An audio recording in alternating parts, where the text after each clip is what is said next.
Magandang araw mga bata! Gusto niyo bang matuto ng bagong aralin? Kung gusto niyo ay tumayo muna ang lahat at sisimulan natin ito sa panalangin. Okay, ito po ang ating ulo at sabayan niyo ako. Ama namin nga naka sa mga langit, salamat po sa ibinigay niyo sa amin araw-araw. Gabayan niyo po kami sa aming ginagawa. Sana po mapagtagumpayan po namin ang aming gagawin ngayon at patawarin niyo po kami sa aming mga kasalanan. At salamat po sa lahat-lahat na biyayang ibinibigay niyo sa amin. In Jesus' name we pray. Amen. Ngayon mga bata, bago tayo magsimula, ay magkaroon muna tayo ng pampasigla.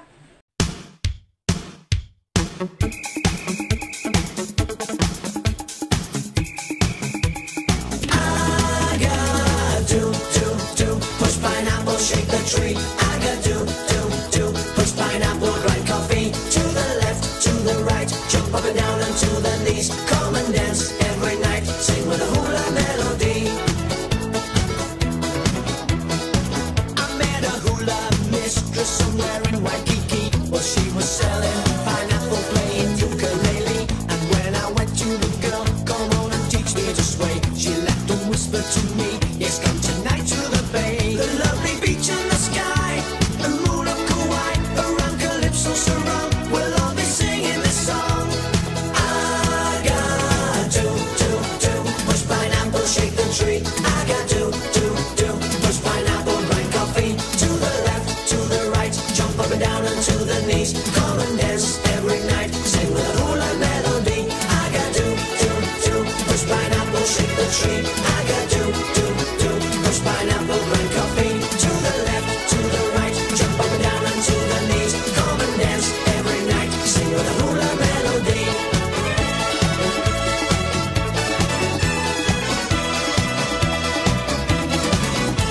And down on the shore. At ngayon ay magpapakilala muna kami. Ako nga pala si Teacher Erica at ang kasamahan ko si Teacher Emery, Teacher Lilian, Teacher Jericho, at si Teacher Rose. Ngayon ay mayroon tayong mga alintuntunin na dapat sundin. Okay, meron tayong makinig ng mabuti sa nagsasalita. Okay.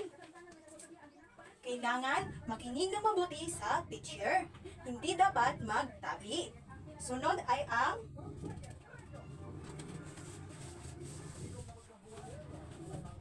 huwag maingay o makikipag-usap. Okay. Okay, ang pangalawa ay ang huwag maingay o makikipag-usap. Dapat nakafocus lang kang teacher. Hindi dapat magsasalita. Kapag hindi, tinawag. Sunod ay ang magtaas na kamay pag sasagot. Okay. Kapag gusto mong sumagot, ay kailangan itaas ang iyong kamay. Okay. At ang panghuli ay ang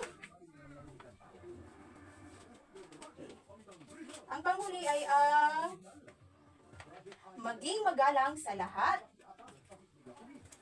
Ang panghuli ay dapat maging magalang sa lahat.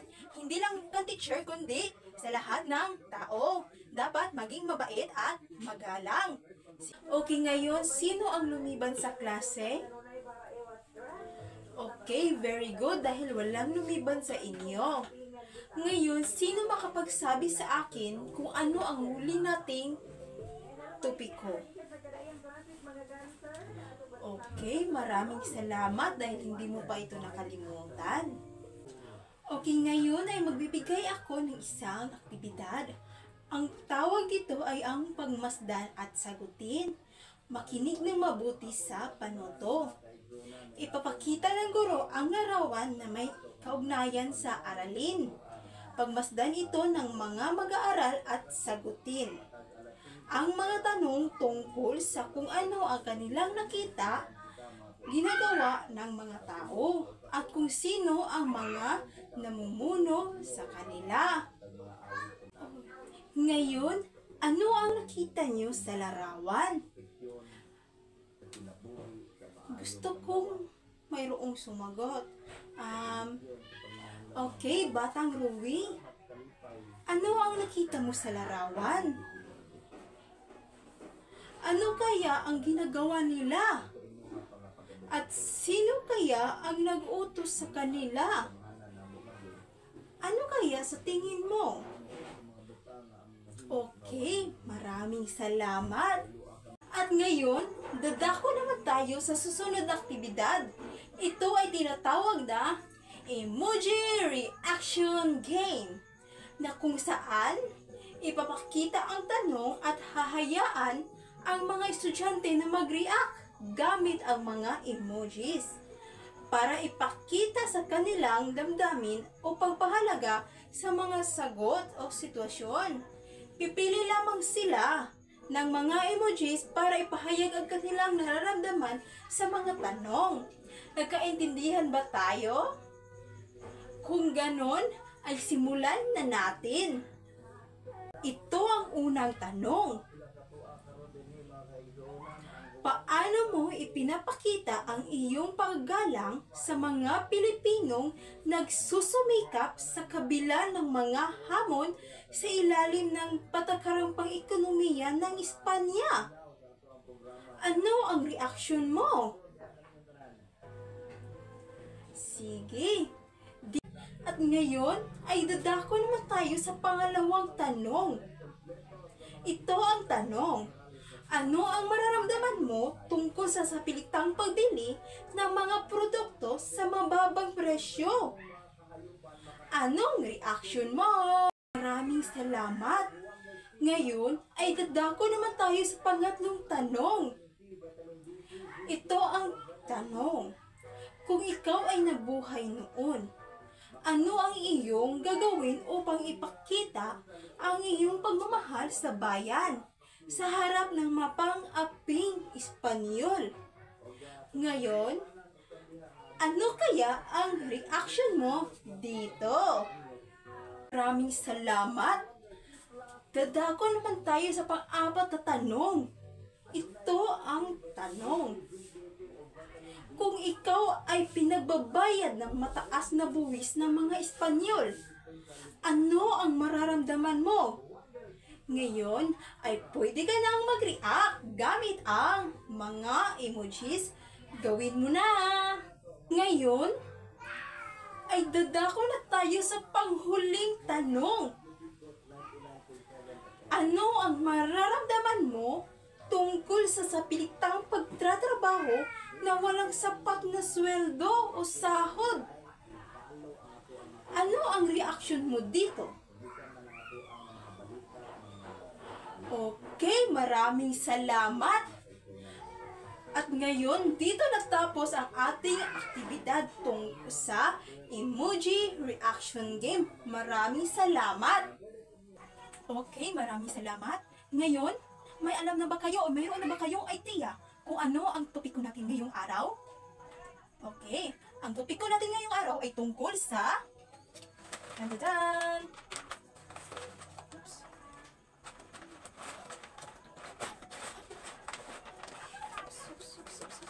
tungkol sa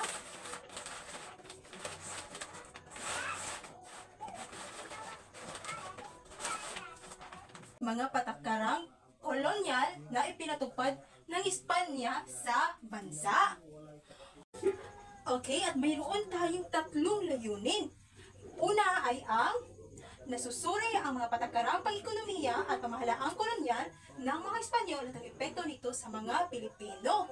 At ang pangalawa nating layunin ay ang nagpapahalagahan ang mga pagsisikap ng mga Pilipino sa ilalim ng pamahalaang kolonyal.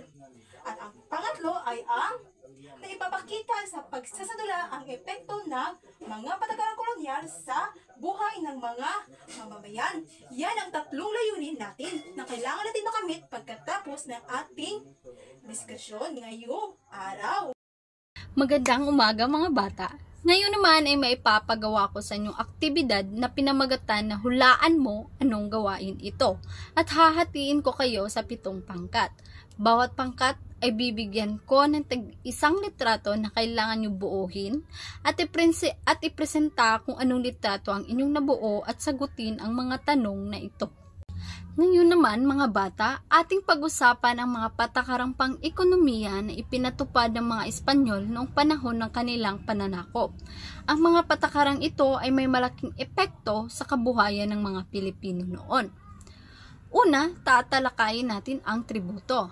Ang tributo ay isang sistema ng pagbabayad ng buwis na ipinataw ng mga Espanyol sa mga katutubong Pilipino. Noong una, kailangang magbayad ang bawat mamamayan ng halagang 8 reales o katumbas ng 1 piso sa panahong iyon. Ngunit hindi lang pera ang maaaring ibayad.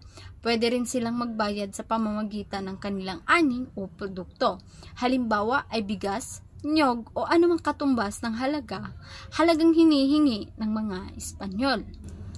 Habang tumatagal, pinalitan ito ng sedula personal.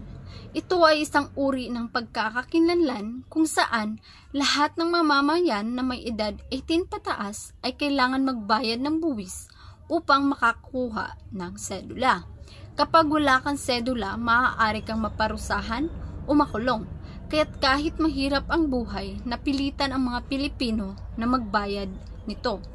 Ang ikalawa naman ay ang sistemang bandala. Ito ay isang taunang kota o takdang dami ng produkto na kailangang ipagbili ng mga Pilipino sa pamahalaang Espanyol. Halimbawa, kapag magsasaka ka ng palay, kailangan mong ibenta sa kanila ang ilang kaban ng inyong ani. Ngunit, ito ang hindi patas. Kadalasan hindi binabayaran ng mga Espanyol ang mga Pilipino. Ang binibigay lamang nila ay isang promissory note o isang pirasong papel na nagsasabing babayaran kanila sa susunod. Ngunit sa totoo, hindi naman nila ito binabayaran.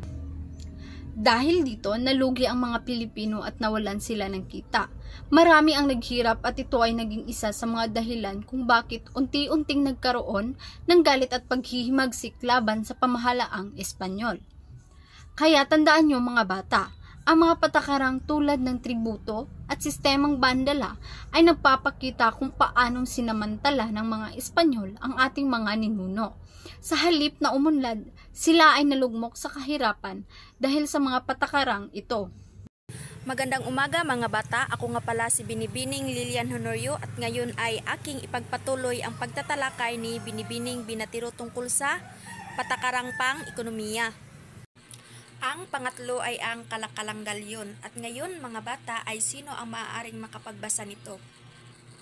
Okay, Lopez. Okay, maraming salamat. At ngayon mga bata ay ating tatalakayin ang tungkol sa kalakalanggalyon. Ay ang tawag sa kalakalan sa pagitan ng Maynila at Mexico, dito dinadala ang mga produkto mula sa Pilipinas patungong Mexico at ganoon din pabalik.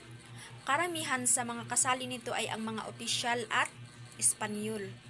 At ngayon mga bata ay inyong babasahin ng sabay-sabay ang tungkol sa boleta. Okay. Ang boleta naman ay parang tikit o bayad ng mga mangangalakal para makasali sa kalakalanggalyon. Yun mga bata ay inyong babasahin ng sabay-sabay ang tungkol sa mga epekto ng kalakalanggalyon. Ang mga epekto nito is nagkakaroon ng bagong tanim at hayop sa bansa pero napababayaan ang mga lalawigan na antala rin ang mga pagtatanim ng mga katutubo at sa pilitang pinapagawa ng galyon ang mga Pilipino. Sa huli rin ay ang mga Espanyol at sila rin ang nakikinabang. Ang pang-apat ay ang monopolyo ng tabako. Basahin niyo ang lahat mga bata. Okay, maraming salamat. Sa panahon ni Gobernador Basco, ipinapatupad ang monopolyo ng tabako. Ang pagtatanim ay nakatuon sa mga lalawigan tulad ng Cagayan, Ilocos at Pampanga and La Union. At kasali na rito ang Nueva Ecija. Ang mga tabako ay dinadala sa Maynila para gawaing sigarilyo. Batang Ayala, pakibasa tungkol sa mga epekto ng monopolyo. Okay, maraming salamat. Ang mga epekto nito is dahil sa patakarang ito hindi nakapagtanim ng pagkain ang mga magsasaka dahil madalas ding natatagalan ang bayad sa kanila at pinapatawan pa ng multa. Ang mga Espanyol lang ang yumaman sa mga sistemang ito. At ang panghuli ay ang Royal Company of the Philippines o Real Compañía de Philippines. At ngayon mga bata, ay maaari nyo bang basahin ito ng sabay-sabay? Okay, maraming salamat. Ang Royal Company of the Philippines, ito ay tinatawag ng noong panahon ni Gobernador Basco ayon sa utos ng Hari ng Espanya. Hindi sila binuwisan sa loob ng 25 taon at nakikipagkalakalan sa mga karatig bansa sa Asia. Okay, batang tumulak, maaari mo bang basahin ang mga epekto ng Royal Company? Okay, maraming salamat. Ang mga epekto nito ay naging mas kakumpetensya ito ng kalakalang galyon. Kaya nalulugi at dumadami ang mga dayuhang mga ngalakal ngunit walang kita ang Pilipinas. At dahil dito ay walang buwis at hindi rin nababayaran ang mga Pilipinong nagtratrabaho rito. Magandang umaga mga bata. Ako nga pala ang inyong guro. Ngayong umaga, bago tayo magsimula sa ating topiko, ako muna ay mapakakilala. Ako nga pala si Ginoong Jericho Arangues. Pwede niyo akong tawagin, Sir Jericho. Ating topiko ngayong umaga ay tungkol sa Pulo Vice Servicio. Sino bang pwede makabasa? Sige, ikaw, Batang Lagan, pwede mo bang basahin? Ito ang sapilitang paggawa o pagtatrabaho ng mga Pilipinong lalaki na nasa 16 at 60 taong gulang. Ang tawag sa kanila ay pulista. Nagtatrabaho sila ng mga mabibigat na gawain tulad ng paggawa ng malalaking simbahan, kalsada, gusali, galyon at iba pa sa loob ng 40 araw na walang sweldo. Maraming salamat, Batang Lagahan. Isa sa pinatupad ng mga Espanyol na patakaran ay ang Pulo Vice Servicio, no? Or tinatawag sa Tagalog na sapilitang paggawa. Sakop nila ang mga kalalakyan na may edad na 16 to 60 years old, no? Na may kakayahang magtrabaho o magsilbi sa mamayang Espanyol, na maggawa ng magtayo ng mga tulay, simbahan, at pagkakumpuni ng barko. Pulista ang tawag sa naglilingkod.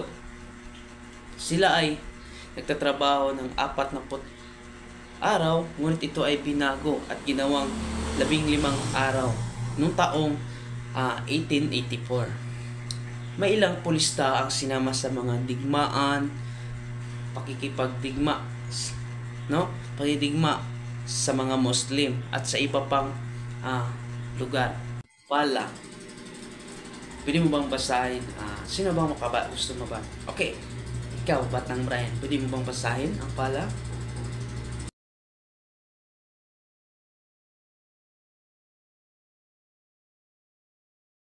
Maraming salamat, Batang Brian.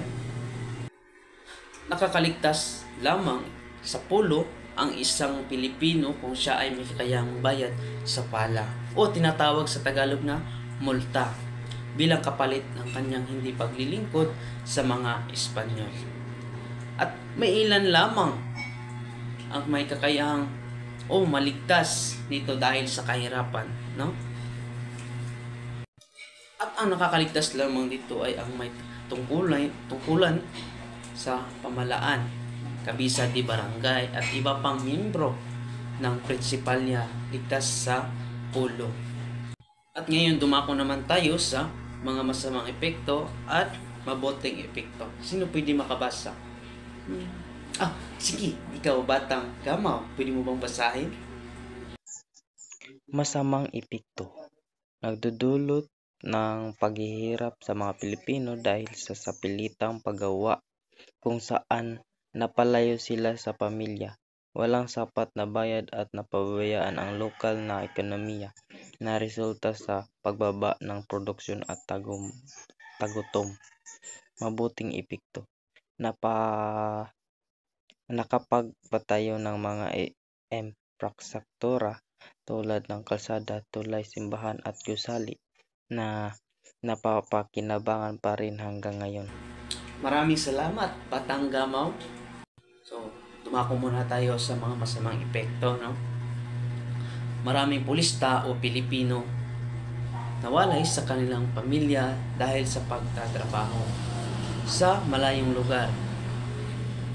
Napabayaan din nila ang kanilang sariling kabuhayan dahil at kadalasan, no, lagpas sa tamang o sa takdang araw ang kanilang pagtatrabaho. Para sa mga Pilipino noon ay bunga ng mga pang-aapi at pang-aabuso ng mga Espanyol sa kanila. Ito din ang dahilan kung bakit mababa ang tingin ng mga tao sa gawaing manual o blue collar job, no?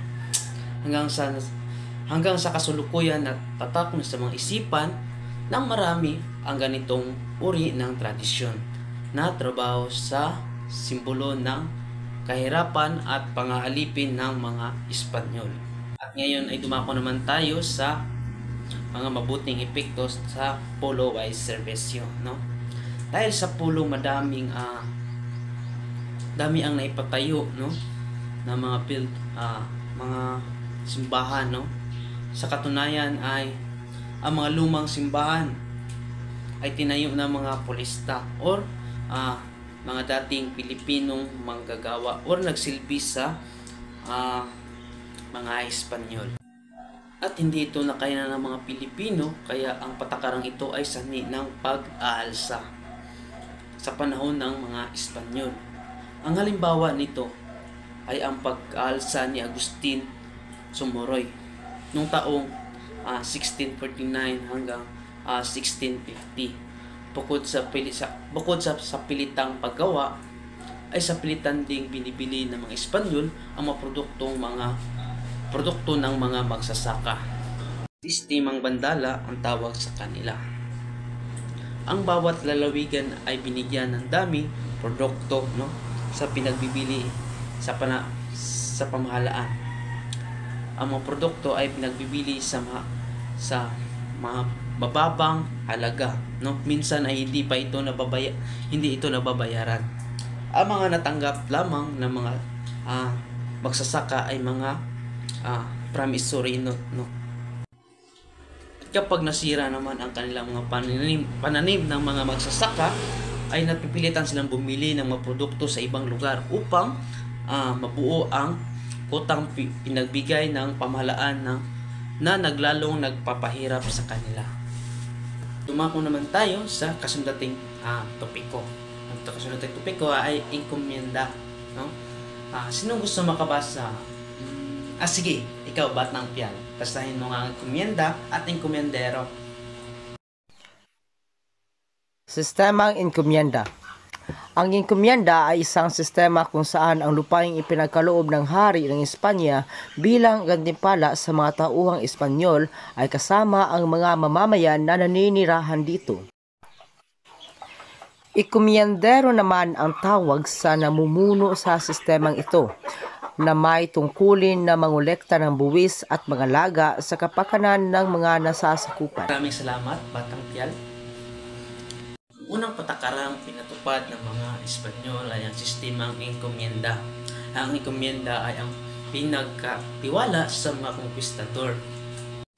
Ang conquistador naman ay ang sundalong Espanyol na nakatulong sa pagpapatupad at pagpapalaganap ng kolonyalismo. Batay ito sa kahilingan ni Miguel Lopez de Legazpi, ang unang gobernador o ang general ng bansang Pilipinas. Sa ilalim ng sistema ng encomienda, binigay lamang sa taong ginawaran ng encomienda na tinatawag na encomiendero.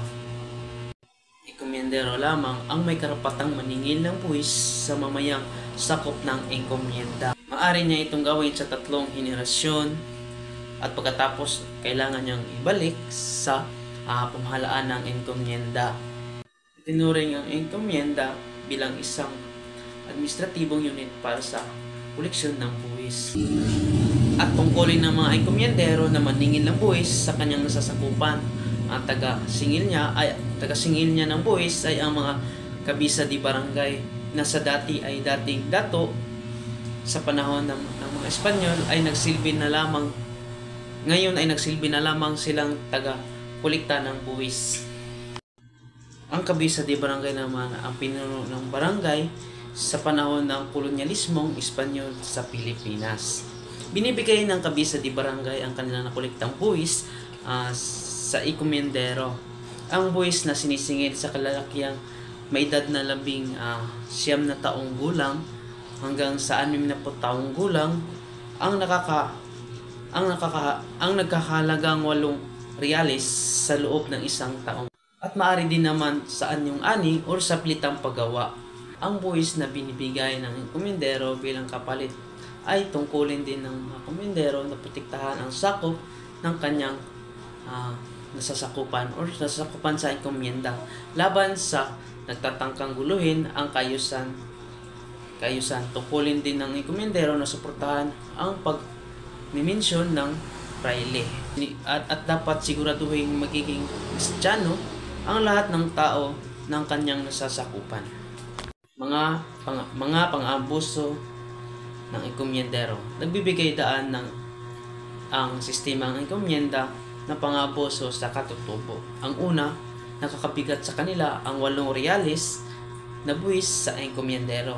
Bukod dito, nakadepende din sila dito sa kagusto nila kung ano nakagustuhan ng enkomendero, anyong buwis ang kanilang hihingin.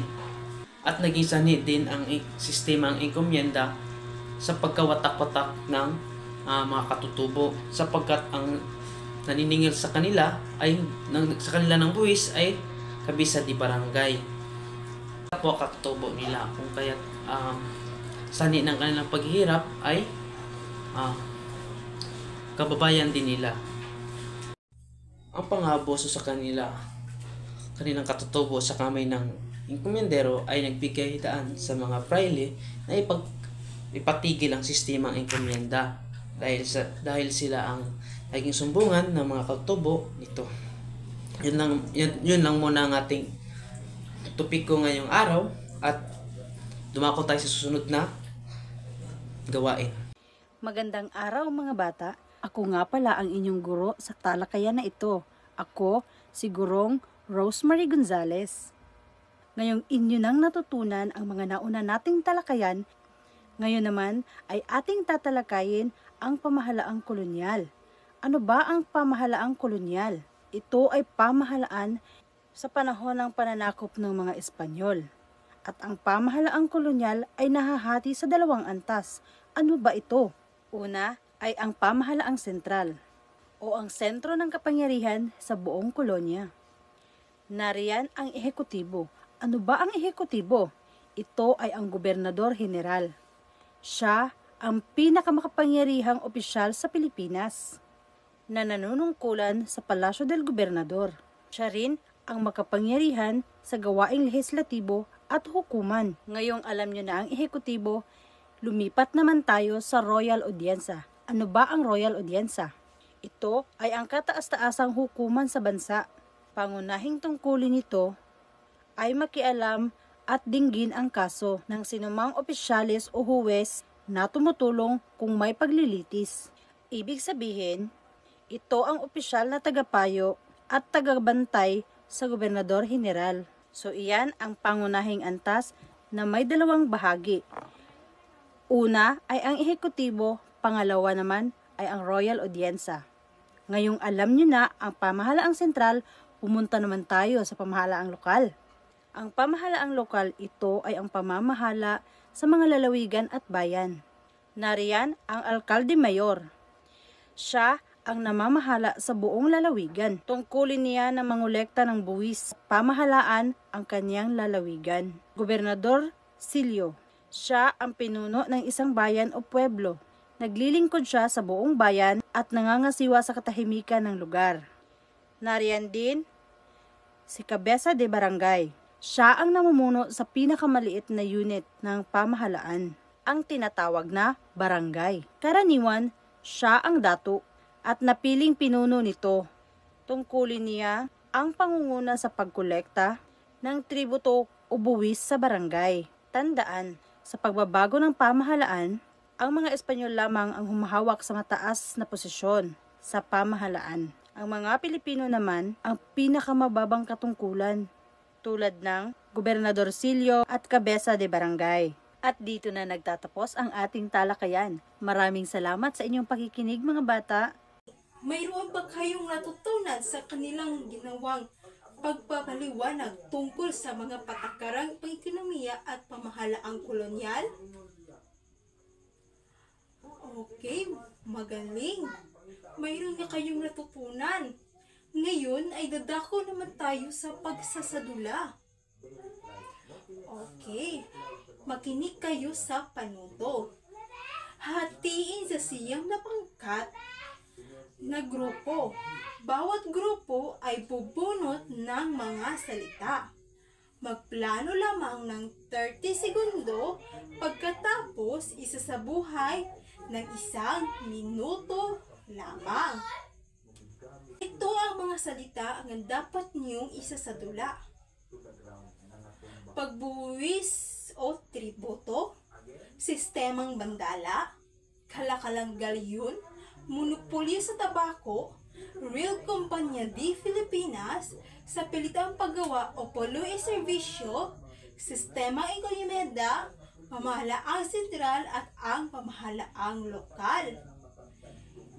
Yan ang mga isasadula ninyo. At pagkatapos inyo isadula yan, mayroon nakaantabay na tanong. Ang tanong ay ano ang natutunan niyo sa inyong ginampan ng patakaran? At ang pamantayan ay nilalaman 50%, presentasyon 50%, total of 100%. Okay, maraming salamat at pagtagumpayan nyo ang pagsasagawa ng pagsasadula at mayroon nga kayong natutunan. Ngayon ay dadako naman tayo sa isang pagsusulit para malaman natin kung nakinig nga ba kayo sa ating ginawang diskusyon kanina. Sige, makinig sa panuto. Basahin at unawaing mabuti at isulat ang wasto.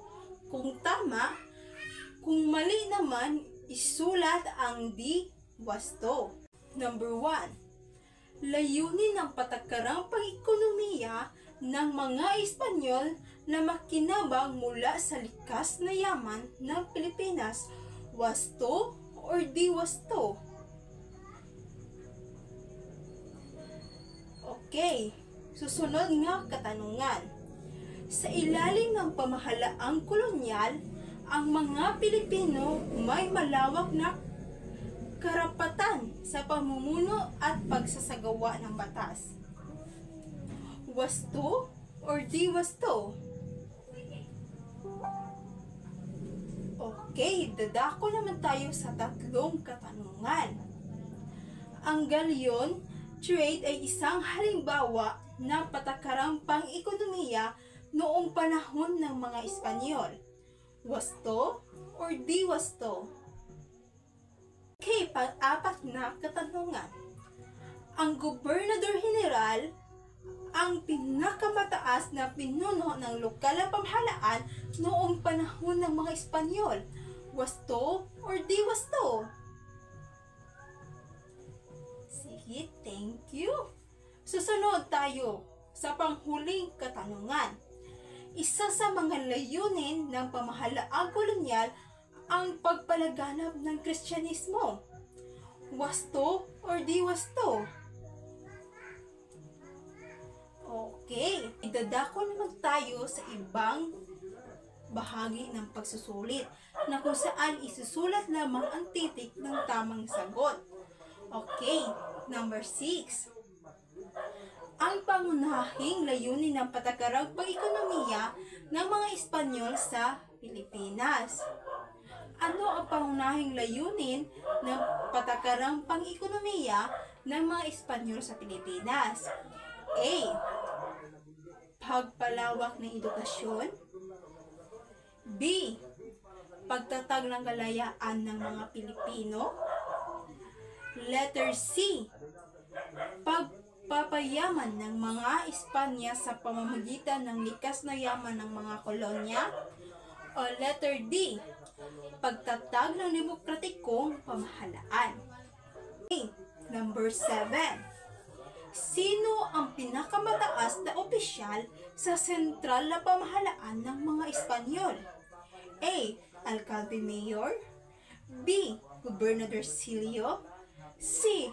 Gobernador General, or letter D. Cabeza de Barangay. Number 8. Alin sa mga sumusunod ang patakharang pangkalakalan sa pagitan ng Mexico at Pilipinas noong panahon ng Espanyol? A. Kalakalang Galeon, B. Kalakalang Panloob, C. Kalakalang Asia, or letter D. Kalakalang Moderno.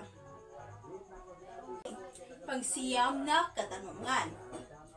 Anong antas na pamahalaan ang pinamumunuan ng Gobernadorcillo noong panahon ng Espanyol? A. Sentral, B. Probinsya, C. Bayan o munisipyo, o letter D. Barangay. Tara tayo sa panghuling katanungan. Ano ang papel ng Alcalde Mayor sa pamahalaang kolonyal? Okay, ulitin ko. Anong papel ng Alcalde Mayor sa pamahalaang kolonyal? Ano ang papel ng Alcalde Mayor sa pamahalaang kolonyal? A. Pinuno ng simbahan, B. Tagapagpamahala ng lalawigan, letter C. Tagapayo ng hari, or letter D. Tagapagtanggol ng mga katutubo. Okay, magaling at maraming nakakuha sa inyo ng tumpak na mga sagot. Ngayon ay dadako naman tayo sa takdang aralin. Okay, makinig ng mabuti at babasahin ko ang panuto. Sagutin ang mga sumusunod na mga tanong ng may lalim at pag-unawa. Ipaliwanag ang iyong mga sagot batay sa iyong natutunan tungkol sa mga patakarang kolonyal ay panatupad ng Espanya sa Pilipinas. Pagbigay ng mga konkretong halimbawa upang suportahan ang iyong mga argumento. At ito ang mga tanong. Paano nakaepekto ang mga patakarang pang-ekonomiya ng Espanya tulad ng kalakalang galyon at monopolyo sa tabako sa pamumuhay ng mga Pilipino at sa pag-unlad ng ekonomiyang pambansa? Pangalawa ay ang sa iyong palagay, ano ang mga positibo at negatibong epekto ng sentralisadong pamahalaang kolonyal na ipinatupad ng Espanya sa Pilipinas? At ang pamantayan ay yan ay ang nilalaman 50%, gramatika ay 15%, total of 100%. At ngayon, dito natatapos ang ating diskusyon ngayong araw. At sana huwag niyo kalimutan ang mga natutunan niyo ngayon. At maraming salamat. Bye-bye!